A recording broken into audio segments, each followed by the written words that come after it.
Salutations, respected viewers. This is George from Ireland. In this video, I shall be talking about the California shooting, which took place just a few days ago.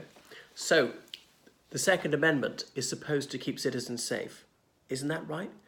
Did the Second Amendment work for all those people who got shot dead in the bar, 12 of them, including the gunman who killed himself?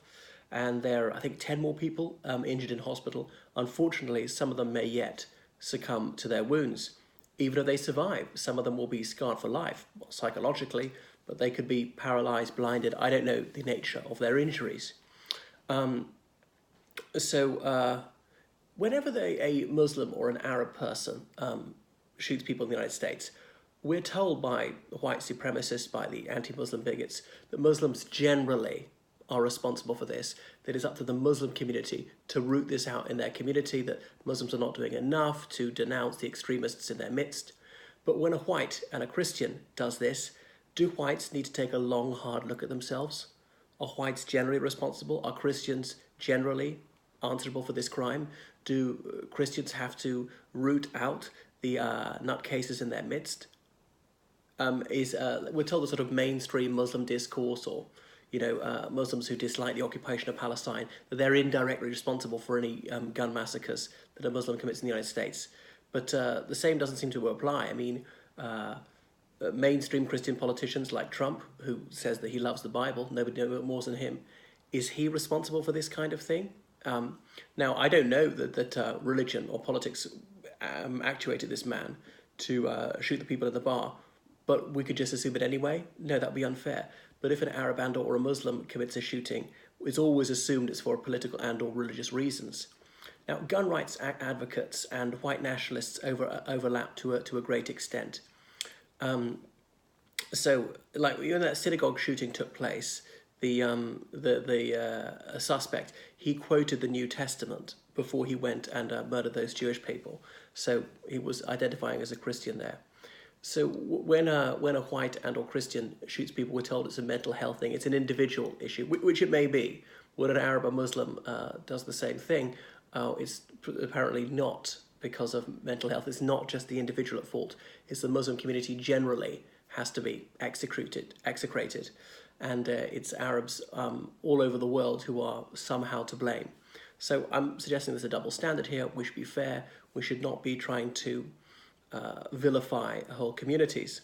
Now, this man in California who murdered those people, he was ex-military, now ex-US Marines. Does that mean everyone in the US Marines are bad? Of course not. Okay, although militarists tend to be gun nuts, serving military people, former military people, more likely to those who are always acting as cheerleaders for the military, such as Tomi Lahren, tend to be the most enthusiastic about being tooled up.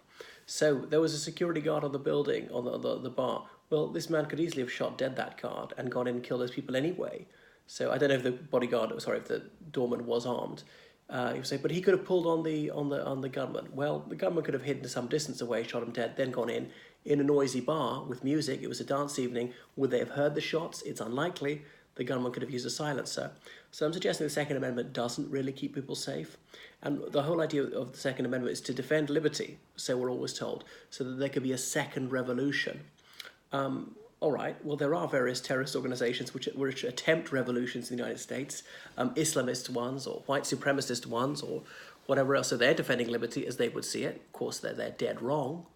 And the people who are gun nuts tend to be stalwart defenders of the police in all circumstances, even when they're wrong, tend to detest Black Lives Matter and think black people shooting dead, police officers shooting dead unarmed black people, including black children, or playing with toys and things like that. That's entirely acceptable.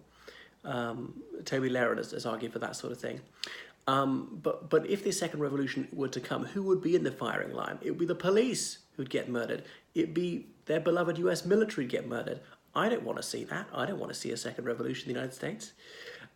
So that's why I'm suggesting, well, there should be gun control for many, many reasons.